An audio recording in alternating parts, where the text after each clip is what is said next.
Ceux qui vont trouvent quoi à l'école? Des enfants qui sont en petite classe primaire, mais qui sont en double vacation, qui sont surchargés dans des classes, qui ont des ouvrages scolaires bourrés de fautes. Depuis que ce monsieur est président, tous les livres scolaires qui sortent chaque année, c'est bourré de fautes. On va enseigner avec des livres qui disent du faux aux enfants. Et les enfants sont chargés dans des classes. C'est votre affaire. Ces enfants chargés dans les classes, on leur fait plus d'examen, ils n'ont qu'à passer en classe supérieure. Ils arrivent tous au collège, ou les collèges déjà qui étaient en double vacation aussi, donc qui faisaient moitié programme, se retrouvent maintenant avec une centaine d'élèves en 6e et 5e. Donc, dans la double vacation, ils sont aussi nombreux dans les classes, il n'y a pas d'enseignement sérieux. Ces enfants qui passent du collège arrivent au lycée, la même chose, du lycée arrivent à l'université, c'est la catastrophe. C'est la catastrophe à l'université, dans l'enseignement supérieur. Et on découvre dans les examens de l'université, on découvre des mêmes étudiants qui ont des doubles copies. Des doubles copies. Il a composé en classe, il a eu 6 en amphithéâtre, et puis dans les lots, on trouve encore des copies à lui sur lesquelles il a 15. Le même étudiant.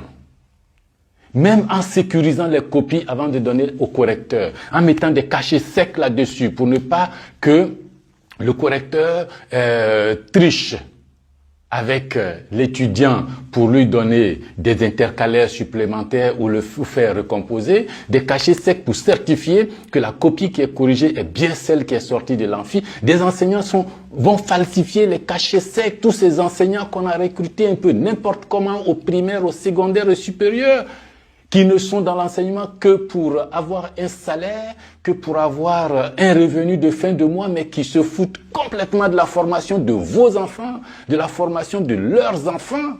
Ils fabriquent les cachets, ils font composer doublement aux étudiants, ils donnent des notes doubles, et puis les étudiants attrapés reconnaissent qu'effectivement il y a un réseau dans le milieu des enseignants qui vend les corrections après épreuve, 15 000 francs ou 20 000 francs selon les épreuves, et qu'il y a un réseau, mais les étudiants, non, on ne peut pas donner de nom parce que bon, nous on ne peut pas, oui, on ne donne pas de nom.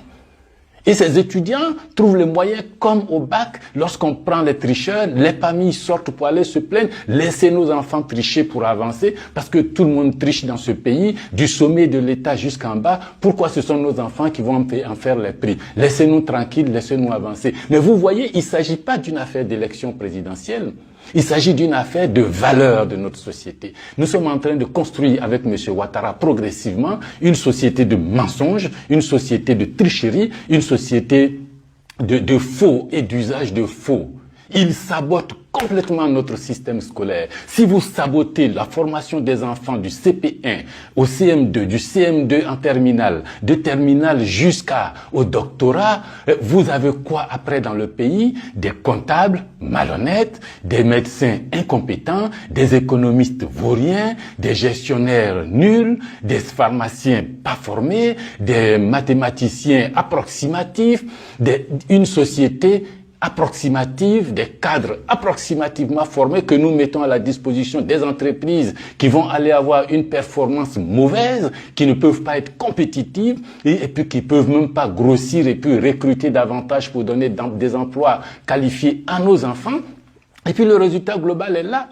Monsieur Ouattara est là pour déprogrammer systématiquement notre société. Ces enfants formés, c'est 18 ans de formation, 18 ans, 20 ans, au moins une génération que nous perdons de façon séquentielle. Une génération. Former un homme, ça ne se forme pas comme ça. L'école primaire, le collège, le lycée. Donc si vous avez un système qui brise la dynamique de formation de vos enfants, vous brisez pour 18 ans, 20 ans la qualité de votre société. La qualité de votre société. Ça vous concerne. Et c'est ce système que M. Ouattara met en place. Cultiver le crétinisme dans notre pays, produire une société invalidante pour que sur 15 ans, 20 ans, 30 ans, nous ne puissions pas nous en sortir. nous ne puissions pas nous en sortir. Ces gens qui sont formés depuis ces 10 dernières années ne sont pas formés selon les normes correctes de la formation. Déjà que le système avant n'était pas brillant, alors avec lui, le système s'est écroulé complètement. Complètement. La Banque mondiale, il y a 2-3 ans, a créé un indice qu'on appelle l'indice du capital humain.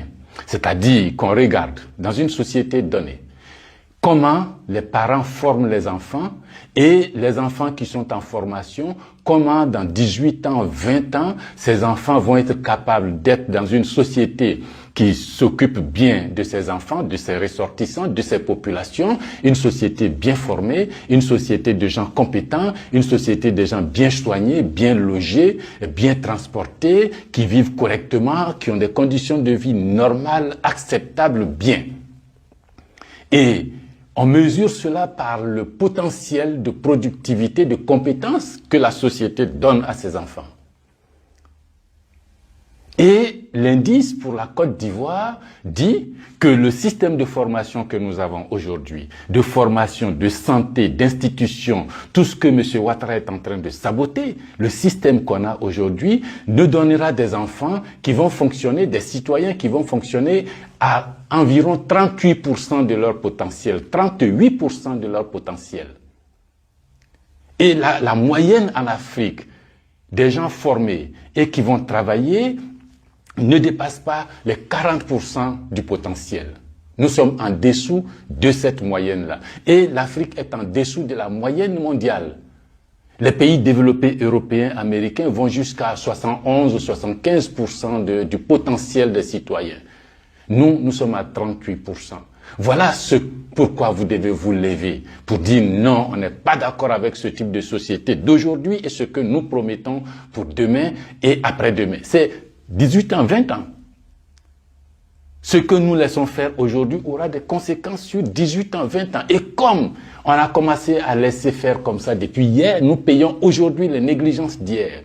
Et si nous négligeons, 18 ans, nous allons payer. Et l'année prochaine, et le prochain mandat, ainsi de suite, ça fait que sur 30 ans, 40 ans, 50 ans, 60 ans d'indépendance, nous ne nous en sortirons pas.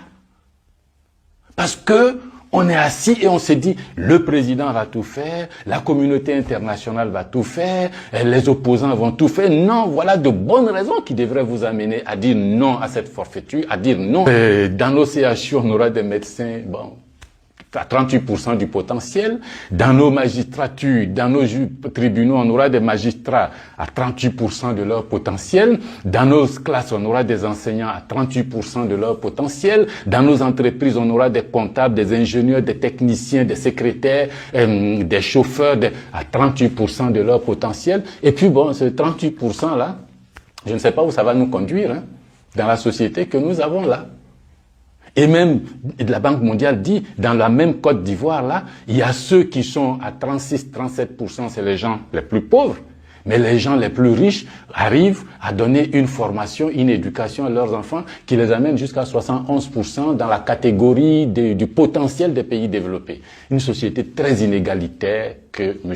Ouattara est en train de nous donner. Tous ces hommes-là doivent vivre dans le même pays, dans la cohésion nationale, dans l'union, dans la nation ivoirienne. Lui, il détruit ce potentiel de construction de la nation ivoirienne. Ça, vous devez refuser. Ça, nous devons refuser. Si ça vous convient, on est là-bas. Si ça ne vous convient pas, bon, personne ne peut obliger quelqu'un à faire son bonheur. Mais il faut savoir une chose, que le dictateur n'a pas de concurrent à sa taille tant que le peuple ne se lève pas pour relever le défi. Aucun dictateur n'a dans son pays un concurrent à sa taille tant que le peuple lui-même, qui est souverain, ne se lève pas. Ne se lève pas. C'est à nous de choisir, c'est à vous de choisir.